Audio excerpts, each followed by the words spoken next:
tarde. Uma parte importante da história do Brasil pode ser vista agora no acervo do Tribunal de Justiça de Pernambuco. Eu estou falando do primeiro processo contra Virgulino Ferreira da Silva, conhecido nacionalmente como Lampião, o rei do cangaço, que liderou entre os anos de 1922 e 1938 um bando que atacava e saqueava regiões por onde passava. Eu sou Rafaela Vivas e no Jornal da Justiça de hoje vamos falar sobre as curiosidades que envolvem o processo. Vamos agora conferir os outros destaques do dia. Em seminário sobre liberdade de imprensa, a presidente do STF do CNJ, ministra Rosa Weber, destaca que sem um poder judiciário independente e sem imprensa livre, não há democracia. Ministro Luiz Roberto Barroso, do Supremo Tribunal Federal, determina à União que preste informações sobre o andamento das medidas de proteção aos Yanomami. E ainda, Tribunal Superior Eleitoral forma maioria para negar recurso ao ex-presidente Jair Bolsonaro contra a decisão da Corte que o tornou inelegível por 8 anos.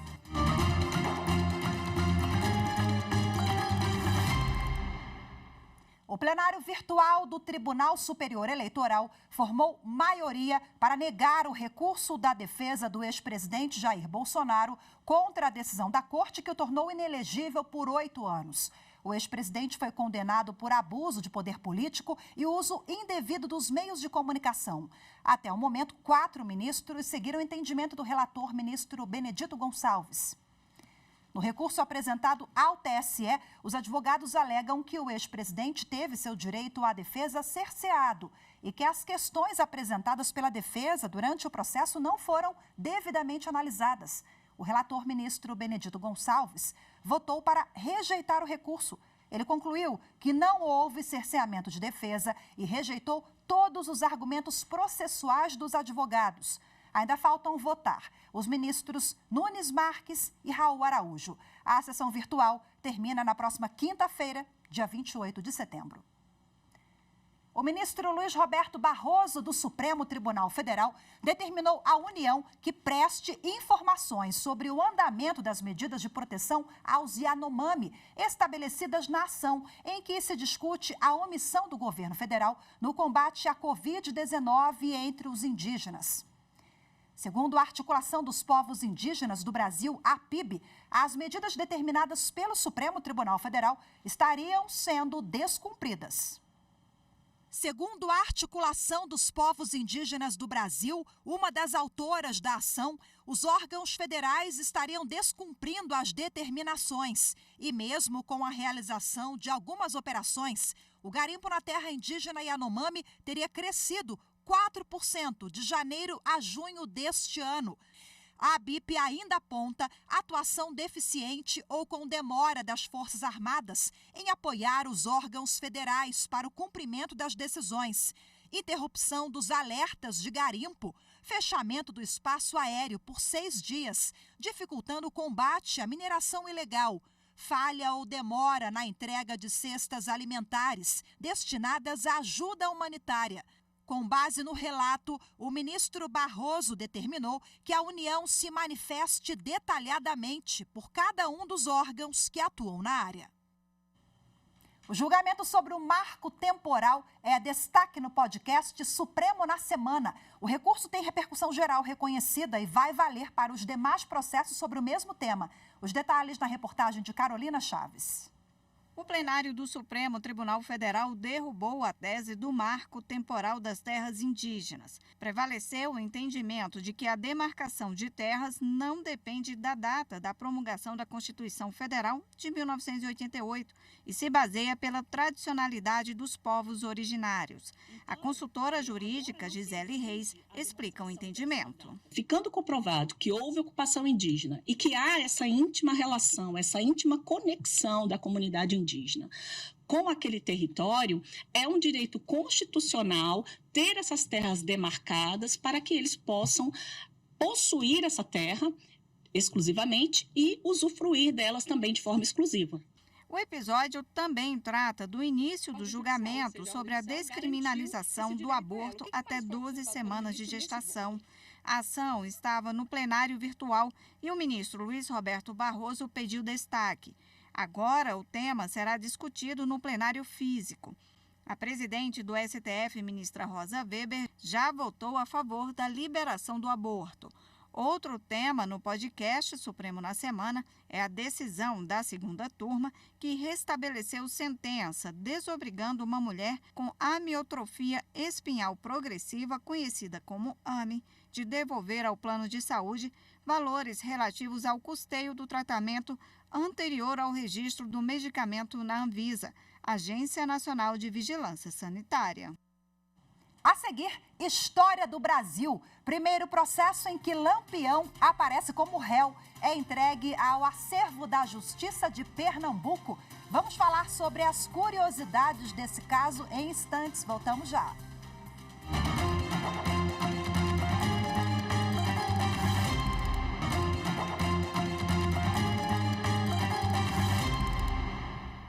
O Tribunal de Justiça de Pernambuco recuperou um documento que conta parte de um momento importante da história do país. O primeiro processo contra Lampião.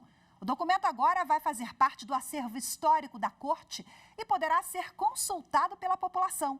Acompanhe os detalhes na reportagem de Adriana Noia.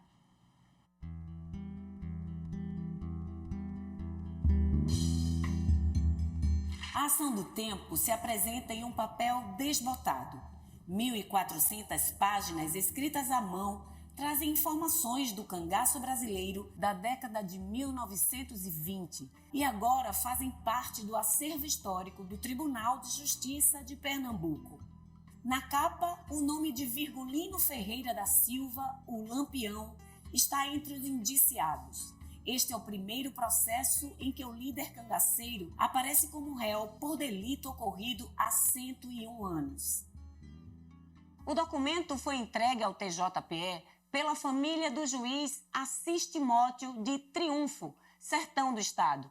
Aqui constam detalhes de um crime político que teria sido cometido por Lampião e seu bando em São José do Belmonte, cidade também do sertão pernambucano.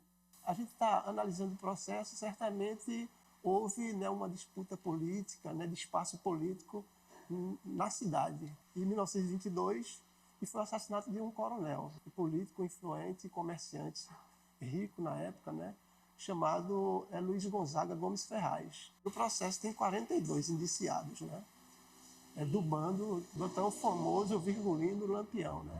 O processo foi guardado todos esses anos com bastante cuidado e apresenta uma boa condição de leitura. Ainda assim, é frágil. Por isso, será totalmente digitalizado para facilitar o acesso às pessoas interessadas pelo assunto. Primeiramente, essa análise passa pelo processo de ordenamento das folhas, uma limpeza mecânica e depois a digitalização. A gente vai dispor no portal do Tribunal de Justiça, no local que chama Inventário Online. O registro tem um valor histórico ainda maior por marcar o início da trajetória de Lampião como líder do bando cangaceiro. Esse documento ele foi identificado por um pesquisador chamado Valdir Nogueira, na própria comarca de Belmonte. Ele viu a importância desse crime na vida de Lampião, já que Lampião passou, nesse período de 1922, de ser do bando de Senhor Pereira para ter o seu próprio bando como líder. Então, por isso que marca tanto a história do cangaço aqui de Pernambuco, já que Lampião é tão conhecido aqui no Brasil e também fora do Brasil. No memorial já existe um acervo do cangaço. Com a chegada dessa peça, a Comissão de Gestão e Memória do TJPE pretende organizar uma exposição com todo o material jurídico sobre o cangaço em Pernambuco. A gente tem muitos processos de cangaço aqui, não só do bando de Lampião, mas de outros bandos também. E a gente precisa, inclusive, da ajuda dos pesquisadores para identificarem mais processos de cangaço aqui. A gente tem uma equipe de historiadores, mas nada como o próprio pesquisador, que é da área do cangaço, vir aqui procurar e pesquisar no nosso acervo, identificar mais peças importantes como essa. Em breve, todas as pessoas poderão consultar o arquivo e descobrir as inúmeras cenas que se revelam a cada depoimento contido no material.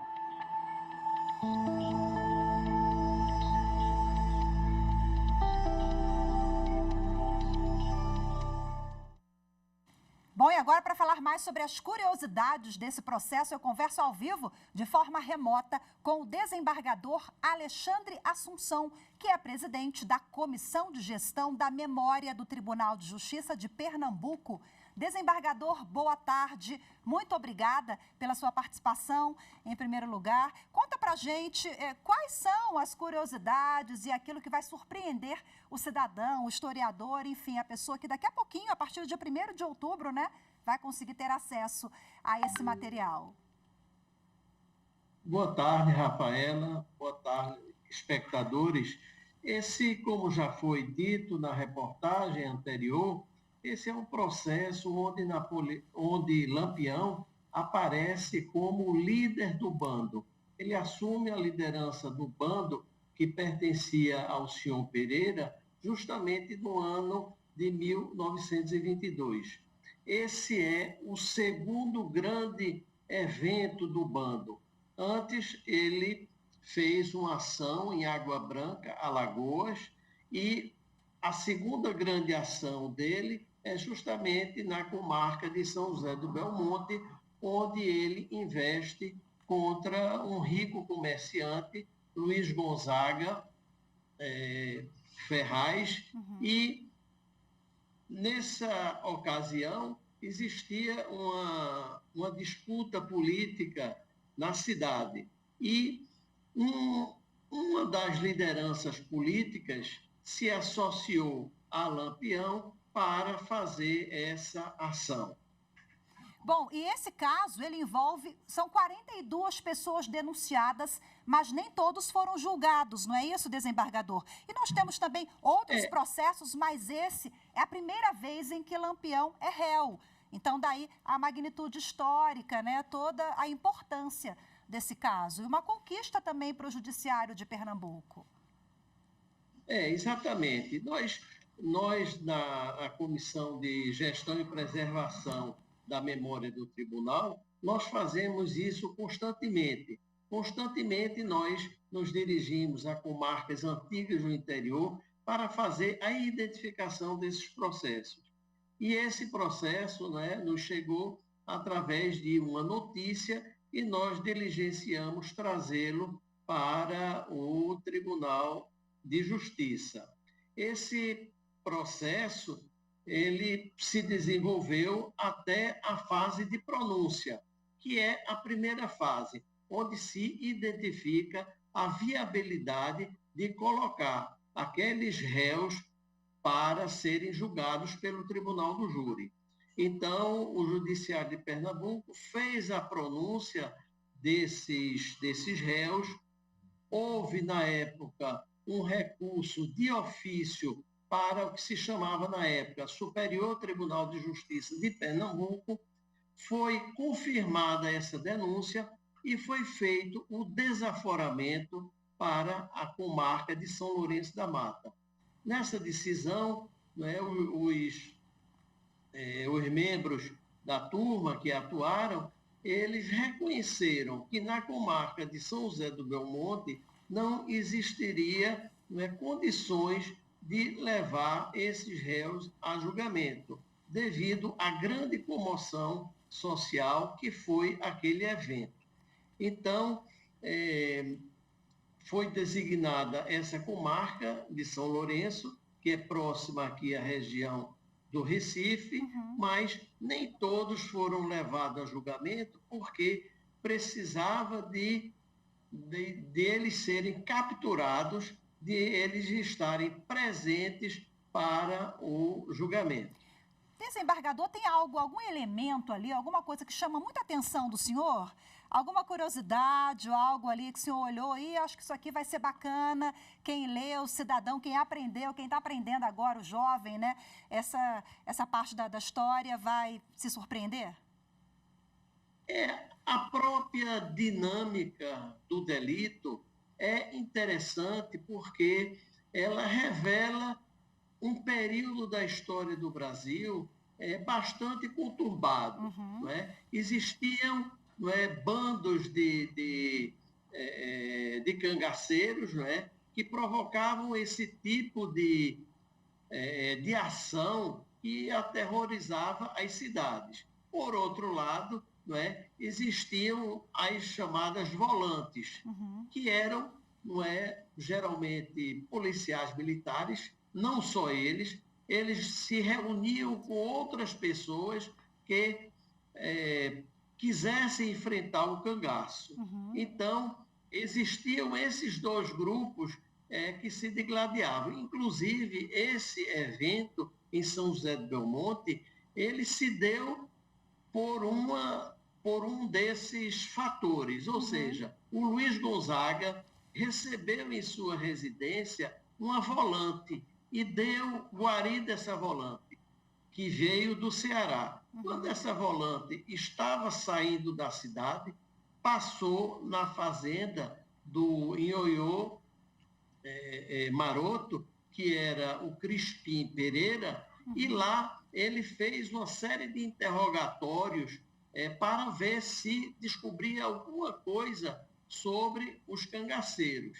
Então, o Ioiô Maroto, se sentindo humilhado por essa ação dessa volante, e pelo fato dessa volante esteve hospedada com o Luiz Gonzaga, ele programou, juntamente com o Lampião, essa investida. Que bacana, passa um filme na cabeça quem conhece a história, né? Agora, para a gente finalizar rapidinho, desembargador, a partir do dia 1º de outubro, o processo já vai estar digitalizado, o cidadão pode ter acesso, mas eu sei que os senhores pensam também numa exposição, é isso? Exatamente. Nós pretendemos fazer uma exposição reunindo todos esses processos e também destacando as pessoas que atuaram nesses processos, né? Os juízes, os desembargadores, e aí pensamos em fazer essa exposição no memorial e também colocar à disposição pela internet. Perfeito. No dia que a exposição for lançada e mais para frente, o senhor volte aqui para a gente falar também, viu? Muito obrigada, desembargador Alexandre Assunção, ao vivo com a gente aqui, falando TJ de Pernambuco. Eu que agradeço. Boa tarde para o senhor. Tchau, tchau. Eu que agradeço. Boa tarde. A seguir, em evento, o presidente do Supremo Tribunal Federal do CNJ, a ministra Rosa Weber, destaca que sem um poder judiciário independente e sem imprensa livre não há democracia. Os detalhes em instantes, voltamos já.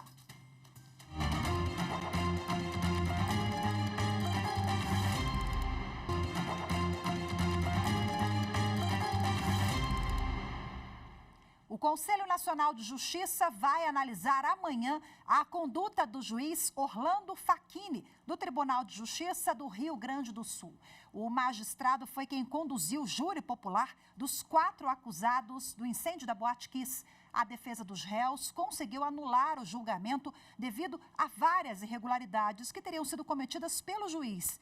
Entre elas, conversa em particular com os jurados, sem a presença do Ministério Público e dos advogados de defesa. Os 4 acusados chegaram a ser condenados a penas que variam entre 18 e 22 anos e meio de prisão. No entanto, as condenações foram anuladas pelo Tribunal de Justiça do Rio Grande do Sul e confirmadas pelo Superior Tribunal de Justiça. Os acusados vão passar por um novo júri popular, marcado para o dia 26 de fevereiro de 2024. O Conselho Nacional de Justiça realiza hoje o evento Liberdade de Imprensa, onde estamos e para onde vamos. O encontro é para debater, entre outros temas, censura prévia, sigilo da fonte, punibilidade dos ataques a jornalistas e desinformação. A repórter Evne Araújo tem as informações. A liberdade de imprensa foi consagrada como direito fundamental pela Constituição da República de 1988. A Carta Magna garante a livre expressão da atividade intelectual, científica e de comunicação e proíbe toda e qualquer censura de natureza política, ideológica e artística. Na abertura do evento, a ministra Rosa Weber, presidente do Supremo e do Conselho Nacional de Justiça, ressaltou que imprensa e poder judiciário andam de mãos dadas na proteção da democracia. sem um poder judiciário isento e independente e sem imprensa livre, não há democracia constitucional. A Constituição protege o juízo crítico sobre a narrativa dos fatos, ainda quando ele, juízo crítico, não traduza a melhor interpretação dos acontecimentos narrados. A ministra destacou ainda os atuais riscos sofridos pelos profissionais da imprensa. Segundo o relatório Monitoramento de Ataques a Jornalistas no Brasil, divulgado em março pela Abrage, a Associação Brasileira de Jornalismo Investigativo, no ano passado foram registrados 557 casos de agressão contra jornalistas. Em 145 deles, a violência foi praticada contra mulheres no exercício da profissão. A palestra magna do seminário foi conduzida pelo ministro Luiz Felipe Salomão, corregedor nacional de Justiça. Ele falou sobre democracia e imprensa. Cada vez que eu vejo um seminário sobre liberdade de imprensa e judiciário, eu vejo o quanto isso é importante para a nossa democracia, o quanto deu de sustentação nesses períodos difíceis pelos quais passamos ultimamente. O conselheiro do CNJ, Mauro Martins, coordenador da Comissão Executiva do Fórum Nacional do Poder Judiciário e Liberdade de Imprensa, mediou o painel Direito de Informar, a situação da liberdade de imprensa no país, com representantes de entidades e veículos de comunicação. Mauro Martins destacou a necessidade constante de combater as tentativas de censura no Brasil. E não há pessoas nem sociedades livres sem liberdade de expressão e de imprensa. Na exata medida em que esse direito, por traduzir uma prerrogativa inalienável dos cidadãos, não pode sofrer restrições nem limitações de qualquer ordem, especialmente quando impostos pelo Estado e por seus agentes. O evento Liberdade de Imprensa, Onde Estamos e Para Onde Vamos, continua ao longo da tarde desta segunda-feira. Os debates podem ser acompanhados pelo canal do Conselho Nacional de Justiça no YouTube. Poucos dias antes de se aposentar, a presidente do STF, do CNJ, a ministra Rosa Weber, ganhou um livro em homenagem à carreira de magistrada. O lançamento foi na Biblioteca Ministro Vitor Nunes Leal, na Suprema Corte. A reportagem é de Viviane Novaes. A biblioteca ficou lotada para o lançamento do livro. A obra é Ela Pede Vista, estudos em homenagem à ministra Rosa Weber. A publicação reúne 40 artigos de especialistas na área do direito e debate temas ligados às controvérsias analisadas pelos tribunais com o olhar da ministra. A obra foi lançada dias antes de Rosa Weber deixar o STF. No próximo dia 2, ela completa 75 anos, idade para aposentadoria compulsória. A presidente da Suprema Corte estava bastante emocionada. Esse momento reafirma a minha convicção de que a vida vale pelos afetos. Nunca imaginei estar aqui. Na verdade, não sei se algum dia desejei estar aqui, mas estou. Se fosse do mundo da publicidade, se fosse do mundo da comunicação social, eu seguramente estaria sempre atrás das câmaras. Jamais à frente, jamais sob os holofotes. E, paradoxalmente, eu vivo sob os holofotes.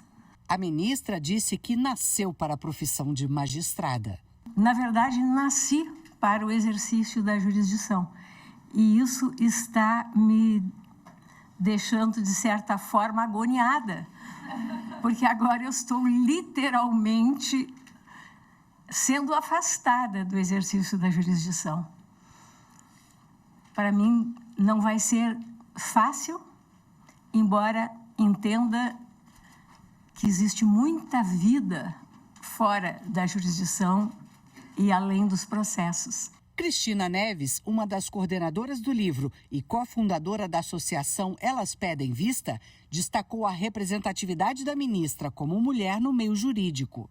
Hoje, celebramos Vossa Excelência, que certamente é uma das maiores concretizações da expressão justiça é palavra feminina. A sua irretocável passagem pelo judiciário não fortaleceu a justiça brasileira, mas a todas as mulheres. Rosa, que é cor e flor, em razão da sua trajetória no judiciário, hoje também significa firmeza, coragem e justiça. Rosa também é defesa dos direitos indígenas, não só de terra, mas de cidadania. Foi na presidência da ministra Rosa que foi lançada a primeira Constituição brasileira em língua indígena. O ministro Edson Fachin, que escreveu a apresentação do livro, lembrou a carreira de Rosa Weber e as ações dela no último ano como presidente do Supremo. Não houve um dia, senhoras e senhores, nesses 47 anos de carreira, que a ministra presidente Rosa Weber não tenha honrado seu país e o serviço da prestação jurisdicional. Seu caráter, seu espírito intimorato e sua firmeza são os alicerces de sua independência como magistrada, atributos indispensáveis para o exercício da judicatura na salvaguarda dos direitos humanos. Hoje ficamos por aqui. Muito obrigada pela sua companhia. Uma ótima tarde. Excelente semana para todos nós. Até amanhã. Tchau, tchau.